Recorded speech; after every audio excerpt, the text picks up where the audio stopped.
আমার কপাল বুঝি এত খারাপ, আমার সন্তানকে হেদায়েতের পথে নিতে পারি নাই। আজ আমার সন্তানটারে যদি মানুষ বানাইতে পারতাম, আমি মানুষ হইতে পারি নাই, কোরআনের আলেমা হইতে পারি নাই, আমার সন্তানটারে যদি মানুষ বানাইতে পারতাম কপাল খুলে যাইত। এইবার বাচ্চা মা দৌড়াইয়া গিয়া মায়ের চোখে পানি দেইখা সন্তান কয়, মা তুমি কেন কাঁদো? এইবার মা কান্না করে কয়, রে বাবা, হাসান বসরি আমার উস্তাদ, আমার মুর্শিদ, আমার মুরব্বী, এত বদদোয়া চাইলাম তোর জন্য, তোরেও বুঝাইলো তুই দিনের পথে আসলি না রে বাবা। আজকে আমি বলছি তুই অসুস্থ, কোন দিন মরে যাও জানা নাই। হাসান বসরিকে বললাম তোর জানাজা পড়াবার জন্য, তোর জানাজাটাও সে পড়াইতে রাজি হলো না। সন্তান এইবার মায়ের কান্না দেখা বিদায় বেলা দিলের মধ্যে চোট লাগলো। এইবার সন্তান বলে, মা হাতটা আমার হাতে দাও, তুমি আমারে মাফ করিয়া দাও, আমার মাথায় হাত দিয়া দোয়া করে দাও। ও মা, আমি জানো ঈমান নিয়ে কবরে যাইতে পারি, আর যদি আল্লাহ বাঁচায় দেয় জীবনে আর কখনো গুনার কাছেও যাব না, নেশা পান করব না। এইবার সন্তানটা তওবার নিয়ত করে ফেললো।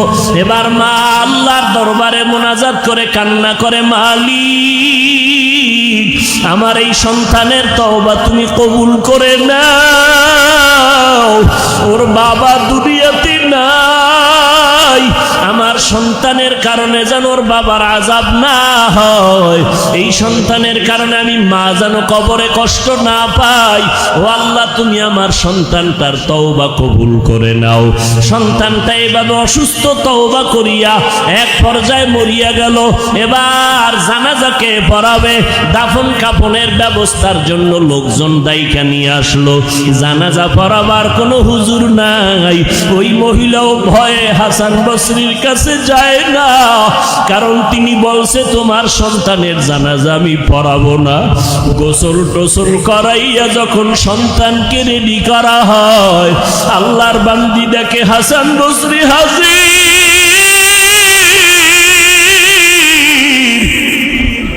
সন্তানের জানাজা রেডি হয়ে যাবে, জানাজা পড়ানোর ইমাম নাই, হাসান বসরি হাজির হয়ে গেলে আল্লাহর বান্দি ডাক দিয়ে কয়, আমার মুর্শিদ আপনি আমার সন্তানের জানাজা পড়াবেন না, আপনি বলছেন আমার সন্তানের জানাজা আসবেন না, আমার সন্তান জাহান্নামী গুনাহগার, আপনি হঠাৎ কইরা কিভাবে জানাজায় আসছেন? হাসান বসরি কয়, গত রাত্রে আমি ঘুমের ঘরে স্বপ্নে দেখতেছি মদিনাওয়ালা নবী আয়েশা ডাক দিয়ে কয়, রে হাসান, ওরে আমার ওই একটা উম্মত এমন কোন গুনাহ নাই করে নাই, জীবনটা যৌবনটা গুনায় গুনায় কাটাইয়া যৌবনটারে শেষ করলো, বিদায় বেলা তওবা করে ফেলছে। আমার মাওলার কুদরতি অন্তর ঠান্ডা হয়ে গেছে। ওরে হাসান, জলদি করিয়া যাও, আমার ওই উম্মতের জানাজা তুমি পড়াইয়া দাও। আমি রাতের বেলা স্বপ্ন দেখা আমি চলে আসলাম, তোমার সন্তানের কি হালাত ছিল? মা বলে, হুজুর আপনার কাছে আমি ভয়ে যাই নাই, কিন্তু আপনার ওখান থেকে আসার পর আমার সন্তান আমার চোখে কান্না দেখে তওবা করে ফেলছে, আর জীবনে নামাজ ছাড়বে না, আর কোনোদিন আল্লাহর বিরুদ্ধে যাবে না। হাসান বসরি কয়, আল্লাহ তোমারে কবুল করেছে, এই সন্তানের নাম ওলিদের দপ্তরে লেখা হয়ে গেছে, আল্লাহর মোহাব্বতে বান্দা কবুল হয়ে গেছে, আমি জানাজার জন্য আসলাম। ও যুবকেরা, কয়দিন আর দুনিয়াতে বাঁচবারে বাবা? ওলামায়ে কেরামের কথা কি মিথ্যা মনে করেছো? কোরআন হাদিসের কথা কি মিথ্যা মনে করেছো? যারা আমল করলেন, তাহাজ্জুদে রাকাত ওয়াবিন চাষ করলেন, তাকওয়ার অভাব নাই, এরা যদি জীবন ভর কান্না করেন, আপনার আমার কি পরিমাণ কান্না দরকার? কিন্তু কপাল বড় খারাপ, আমার পার্শ্বের মানুষটা ডানে কান্না করে বামে কান্না করে, আমার কপাল পোড়া, আমার চোখে কেন পানি আসে না?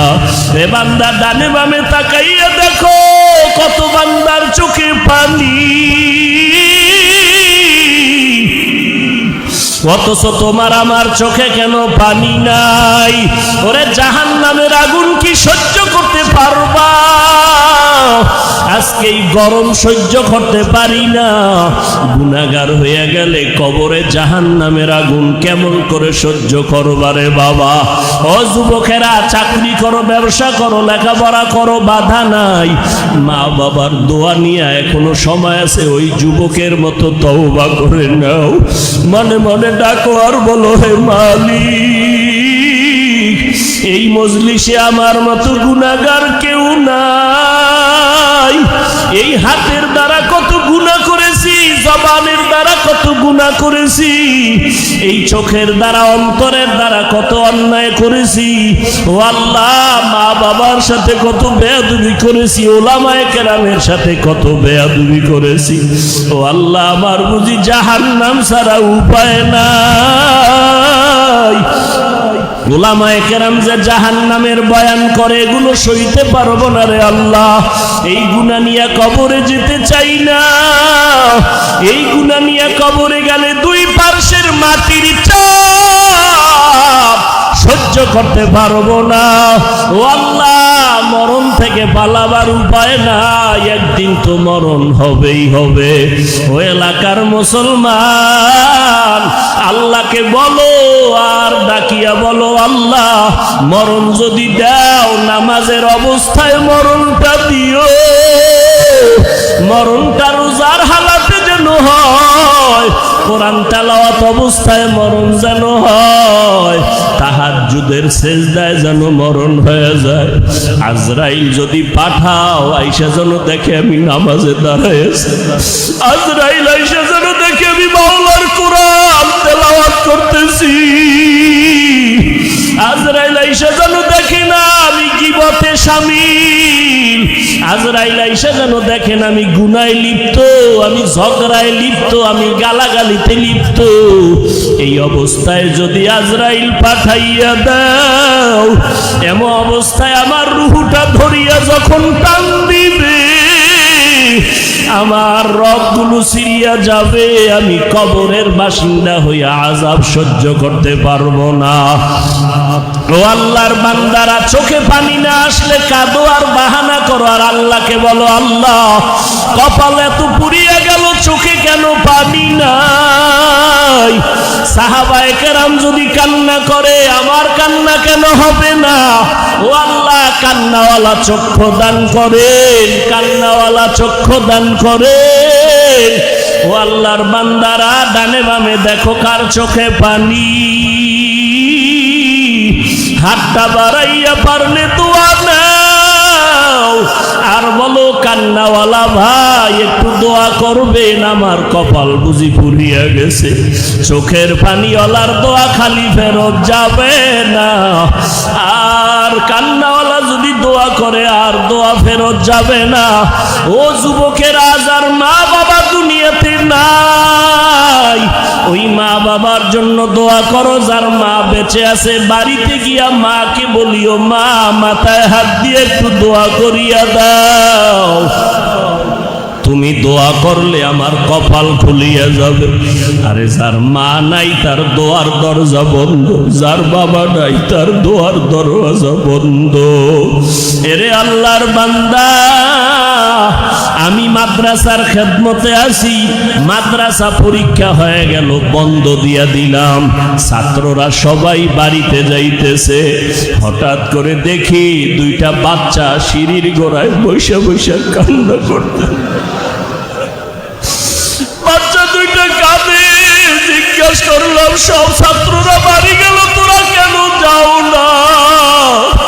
বাচ্চা দুইটা বলে, হুজুর, আমাদের বাড়ি নাই, ঘর নাই, মা নাই, বাবাও নাই, আমরা কোথায় যাব? আমরা বাড়িতে গিয়া কারে মা বলিয়া ডাকবো, কারে আব্বা বলিয়া ডাকবো? আমরা বড় ইয়তীম। আমাদের চাচা আছে, ওই চাচায় যদি আইসা নেয় তো যাইতে পারবো না, হয় যাওয়ার কোনো জায়গা নাই। ঈদের দিন কত সন্তানের আব্বা বলে ডাকে, আম্মা বলে ডাকে, যার মা নাই বাবা নাই, কলিজাটা ভেঙ্গে চুরমার হয়ে যায়। ও আল্লাহর বান্দারা, চোখের পানি ছেড়ে আমার আল্লাহকে ডাকো আর তওবা করো, আর আল্লাহকে বলো, দয়ার মালিক, আজ এই ময়দানে বসছি আর গুনাহ নিয়ে যাব না, গুনাহ নিয়ে ঢুকছি, গুনাহ থেকে পবিত্র হইয়া যেতে চাই। ও আল্লাহ, গুনাহ অবস্থায় খালি ফিরাইয়া দিও না রে আল্লাহ। আয় আল্লাহ, একটু তাকাইয়া দেখেন এই মসজিদের মধ্যে আপনার গোলামেরা কেন কাঁদে? কেউ মা হারাইয়া, বাবা হারাইয়া, সন্তান হারা হইয়া কাঁদে। আপনার এই বান্দাগুলো টাকা হারাইয়া কাঁদে না, বাড়ি হারাইয়া কাঁদে না, এরা আপনাকে হারাইয়া কাঁদে। এরা জাহান্নাম হারাইয়া জান্নাত হারাইয়া কাঁদতেছে। ও আল্লাহ, আপনাকে চায়, জান্নাত চায়। ও আল্লাহ, একটু কুদরতের নজর দিয়ে দেখেন, আপনার কি একটু মায়া লাগে না রে আল্লাহ? আয় আল্লাহ, আমাদের সবাইকে তওবাওয়ালা জিন্দেগি দান করেন। আমরা তওবা করতেছি, আর গুনাহ করব না রে আল্লাহ। নবীর তরিকার বাইরে চলব না রে আল্লাহ। ওলামায়ে কেরামের বিরোধিতা করব না রে আল্লাহ। সুন্নতের বিপরীত চলব না রে আল্লাহ। মা বাবার সাথে বেয়াদবি করব না রে আল্লাহ। আয় আল্লাহ, আমাদের সবাইকে আপনি তওবাওয়ালা জিন্দেগি দান করেন। ও আল্লাহর বান্দারা, যদি তওবার নিয়ত থাকে, দুইটা হাত আমার আল্লাহকে দেখাইয়া দাও। আয় আল্লাহ, আমাদের হাতগুলো কবুল করে নেন, আমাদের তওবা কবুল করে নেন। তওবার উপরে মজবুত হইয়া চলার তৌফিক দান করেন, আমিন। আল্লাহ আমাদের সবাইকে কবুল করে নেন।